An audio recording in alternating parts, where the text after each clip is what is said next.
A aliança foi fundada com o objetivo de resgatar a escola do Edgar Armond. O que o Armond fez, seu papel histórico, foi focalizar com muita nitidez os objetivos fundamentais do Espiritismo. Ou seja, renovar o homem através do quê? Do Evangelho.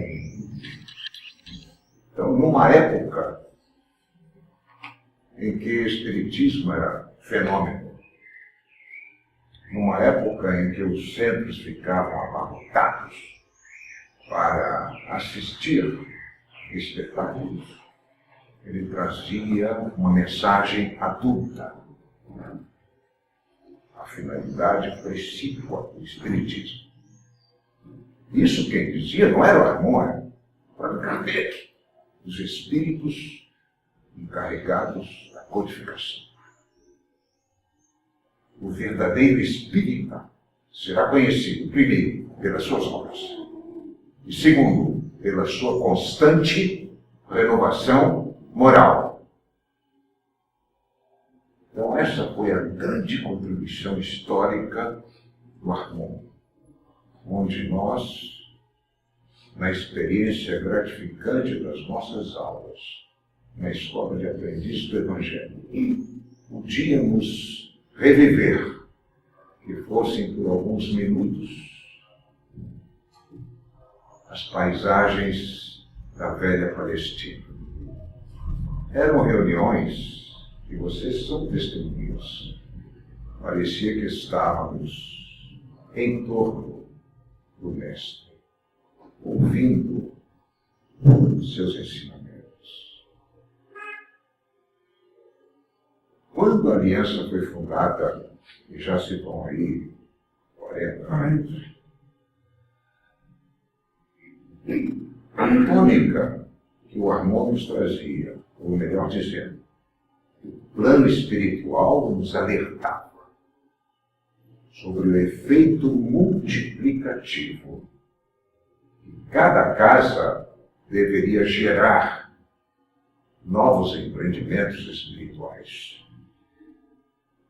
Diziam os amigos do outro lado, os nossos mentores, é importante, indispensável, que adentremos a década de 90.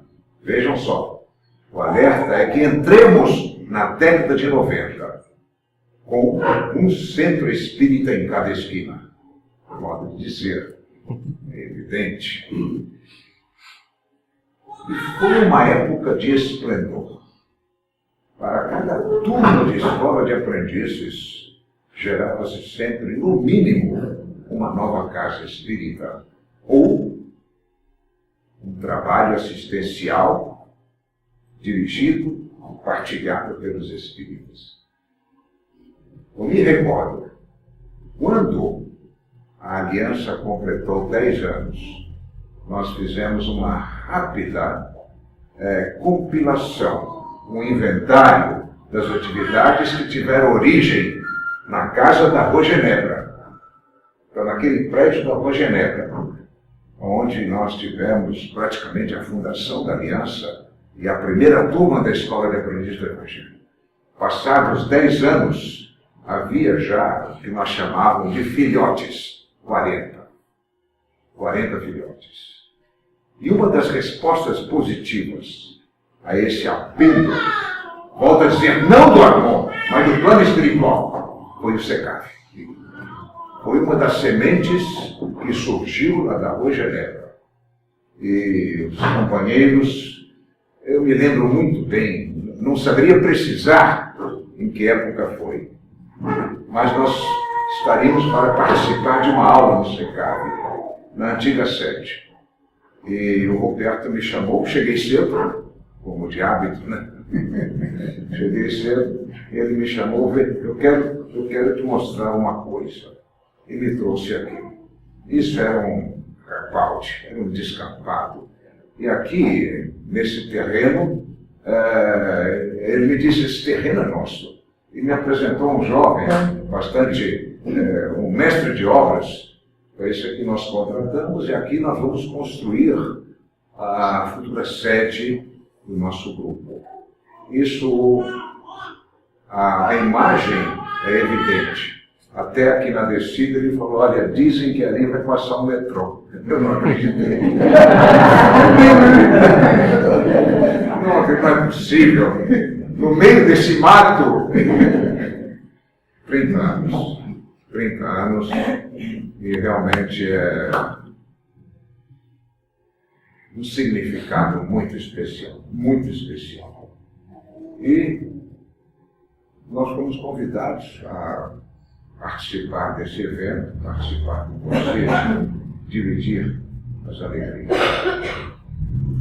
E nós pensávamos sobre o que nós poderíamos falar, qual o tema. Escolhemos, vejam, do livro de Emmanuel, Caminho, Verdade e Vida. Quase Caminho e Vida. Do livro Caminho, Verdade e Vida, eu pensava, vamos fazer o seguinte, o livro tem 180 lições. Nós vamos escolher, vamos eleger as 10 mensagens que, vejam, ao meu ver, são importantes. Vou trazer para os prezados amigos um comentário. Vamos ventilar um pouco essas 10 mensagens. Hoje de manhã, quando eu estava dando uma revisada, percebi que eu, em vez de 10, eu havia colocado 11. Qual delas eu vou tirar? Deixa eu voltar. E as 10 mensagens que eu mencionei, na verdade, são 11.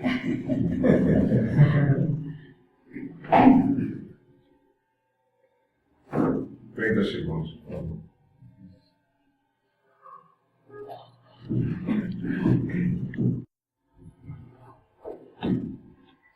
Uma recapitulação de alguns conceitos, alguns eventos. Vocês conseguem enxergar?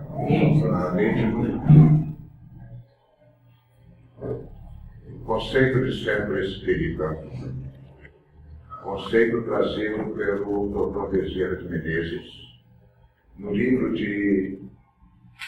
psicografado por Ivone Pereira, onde nós temos uma imagem da forma que eu entendo o centro espírita, dos mares revoltos, se quiserem, pode dizer, dos tsunamis da vida, do centro espírita, é uma rocha de segurança.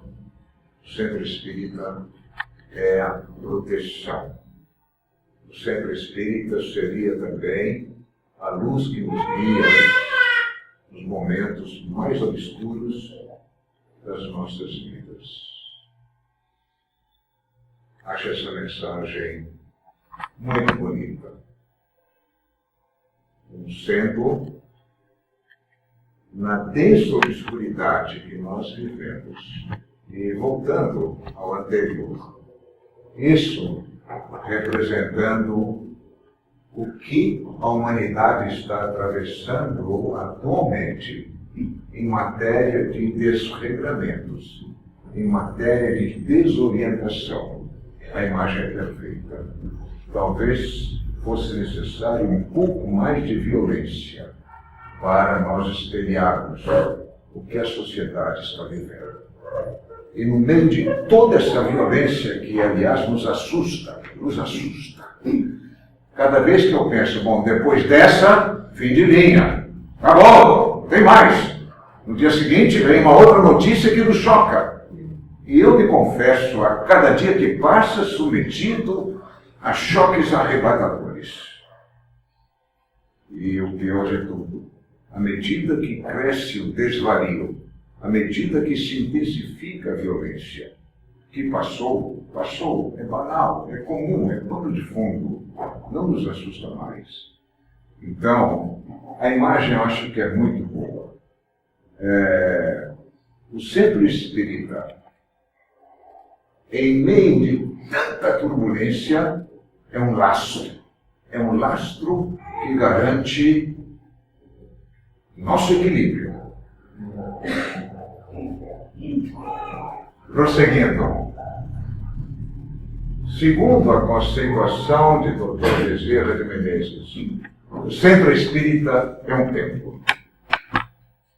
É um templo, e quando nós nos referimos a templo, estamos falando sobre um lugar sagrado.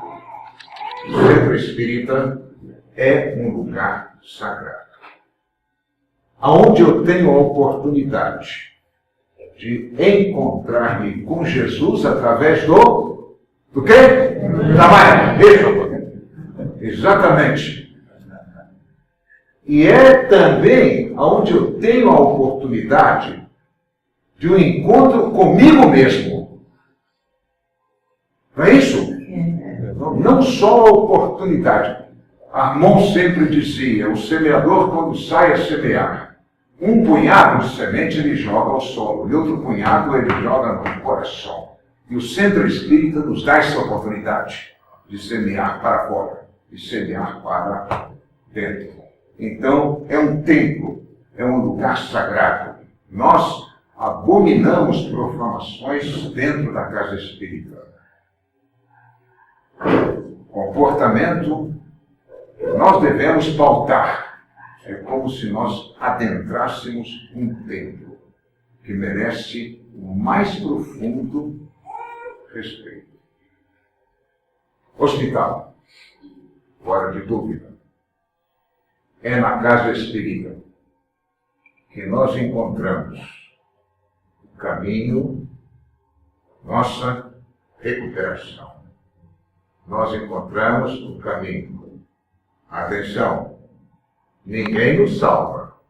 Nem Jesus, quando esteve entre nós, nos prometeu a salvação.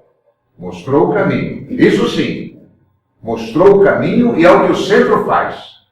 Quando alguém chega à porta, você é muito bem-vindo. Perfeito?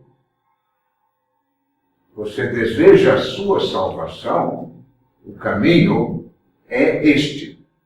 Tá certo? Agora, quem tem que palmilhar é você. Ninguém vai te carregar. Se assim fosse, não teria mérito nenhum e estaríamos diante de um grande desequilíbrio. É escola? Perfeitamente. Falamos há pouco sobre a escola de aprendizes do Evangelho. O Centro Espírita é uma grande escola. E nessa escola, repito, a oportunidade que temos. Me lembro muito bem, quando nós fizemos escola, a vida de Jesus era ministrada por Armon. E nós ansiávamos, esperando o sábado chegar. E a ideia que nos ocorria, feita a preparação, quando Armon subia à tribuna, naquele tempo havia uma tribuna na federação, então ele começava a relatar os passos do mestre entre nós. A ideia parecia que nós fôramos transportados para a velha Palestina. Parecia que estávamos todos reunidos nos areais do Tiberíades, ouvindo os ensinamentos de Jesus. É uma grande escola, uma grande escola. Bom, vocês já ouviram testemunhos, tem milhares de testemunhos, só aqui nós teríamos centenas de testemunhos. É o caminho da nossa redenção. Repetindo, a casa espírita nos mostra o caminho. Tá? Agora, quem vai trilhá-lo somos nós. Às custas de dedicação e de sacrifícios. Sacrifícios ingentes. mas nós temos que trilhar. É muito importante, é um posto avançado, aí a lembrança que nos traz Bezerra, um centro espírita bem constituído é um posto avançado para as falanges espirituais. Quando acredito que aqui dos presentes, a maioria deu mensageiros. Então, quando os mensageiros vêm até o planeta, vêm até a crosta para prestar auxílio, prestar socorro, necessitam de um posto avançado, onde eles vão se reprogramar, vão estabelecer planos de ações e vão buscar refazimento para o socorro. E uma vez prestado socorro, antes de voltarem para as suas esferas mais elevadas, vêm buscar refazimento no ambiente da casa espírita. Eu diria sem medo de errar. Nós, encarnados, usufruímos e ocupamos a casa no máximo em 10%. 90% é o trabalho intenso do plano espiritual. Isso é sagrado. Ou, em outras palavras, para que a casa espírita funcione como um posto avançado, temos que zelar por um ambiente de pureza, um ambiente de templo, ou, como já dissemos, um ambiente sagrado.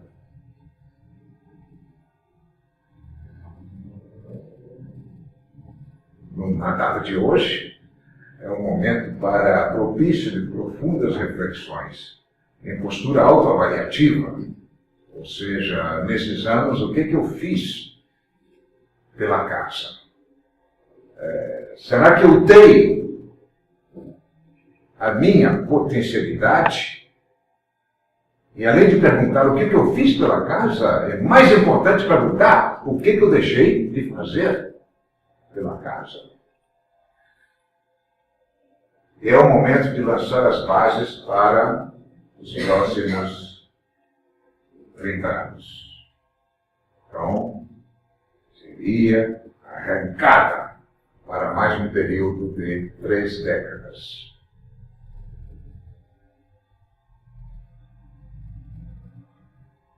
E nesse convite à meditação, nós escolhemos de Emmanuel, Caminho, Verdade e Vida, psicografia do Francisco Cândido Xavier.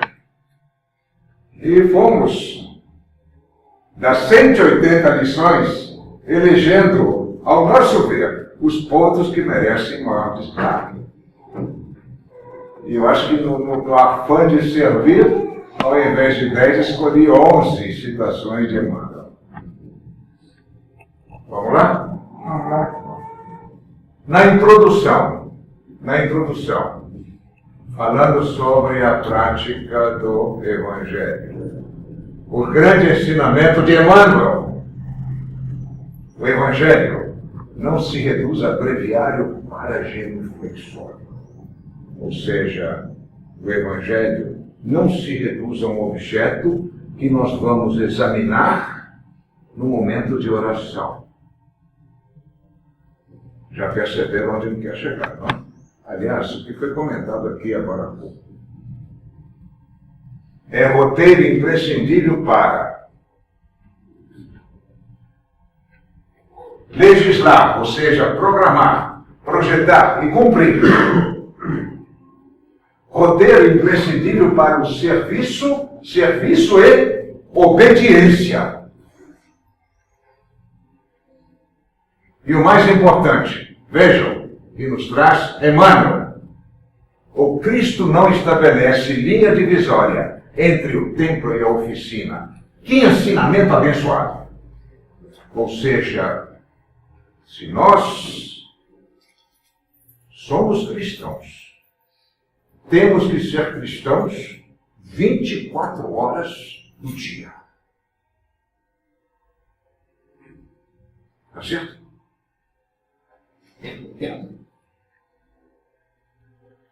Na lição número 18. Então, passamos da introdução à lição número 18.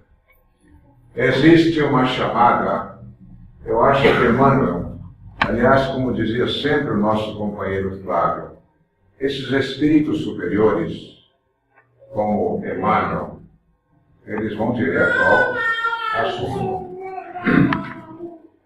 Não fazem volteios, vão direto ao assunto.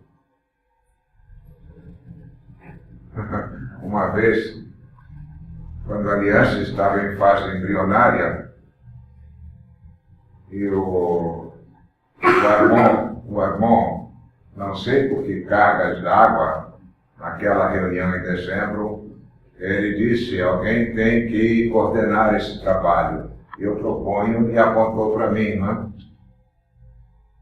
Eu perguntei para ele: mas, comandante, com tanta gente de maior capacidade, maior envergadura, por que eu? Ele respondeu: quando a nada se nega, nós recorremos à escória. E ponto final.